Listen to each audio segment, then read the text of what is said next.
Trump అధ్యక్షుడైన తర్వాత ఏదో దూకుడుగా వ్యవహరిస్తున్నాడు అని మనం అనుకుంటున్నాం గానీ, మొదటిసారి అధ్యక్షుడైనప్పుడు కూడా దూకుడుగానే వ్యవహరించాడు. సరైనటువంటి విధానాలనే అమెరికాలో ప్రవేశపెట్టాడు.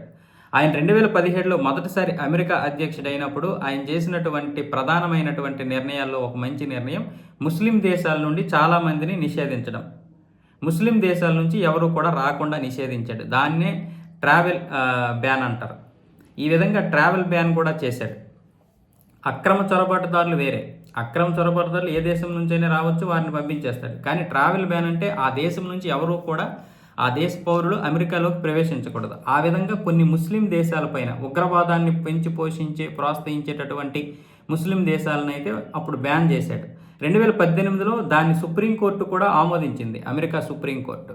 అయితే ఎప్పుడైతే 2020లో బైడెన్ వచ్చాడో, ఆయన వచ్చిన తర్వాత 2020లో దాన్ని ఎత్తేశారు.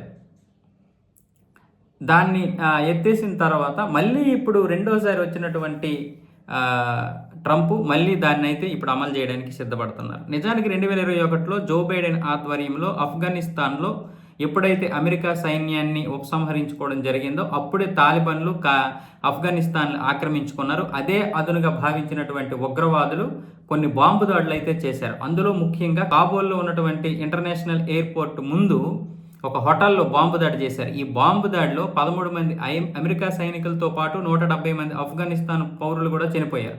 ఆ రోజు అప్పుడే కదా చాలామంది విమానాల కిందన వీల్స్ని పట్టుకొని కూడా కొంతమంది దేశాలు దాటిపోయే ప్రయత్నాలు అయితే చేశారు. గుర్తుండొచ్చు కొంతమందికి. రెక్కల కింద కూడా ఉండిపోయారు, రెక్కల పైన ఉండిపోయారు. మొత్తానికి విమానం కింద ఏ విధంగా లోపల ప్లేస్ లేకపోతే అంత దారుణమైనటువంటి ప్రయాణాలు కూడా చేశారు.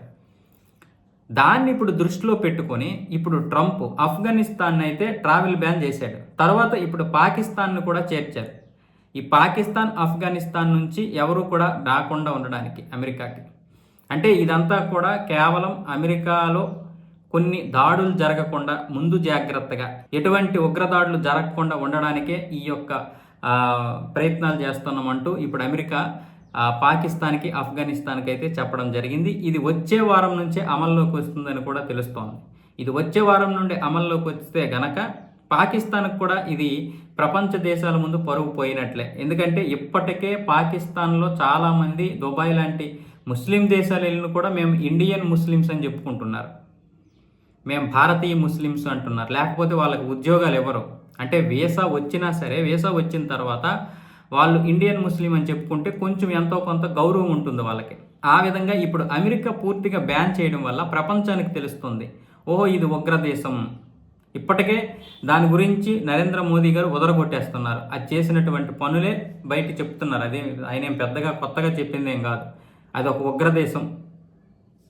ఉగ్రవాదాన్ని ఏ విధంగా పెంచి పోషిస్తుందో సీమాంతర ఉగ్రవాదం గురించి అయితే ఆయన చెప్పడం జరిగింది.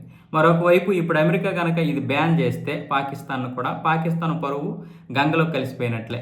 మళ్ళీ మీరు అనుకుంటారు పాకిస్తాన్కి పరువు ఎక్కడ ఉందిరా భయ్ అని. బహుశా ఉంటే అంటున్నాను నేను.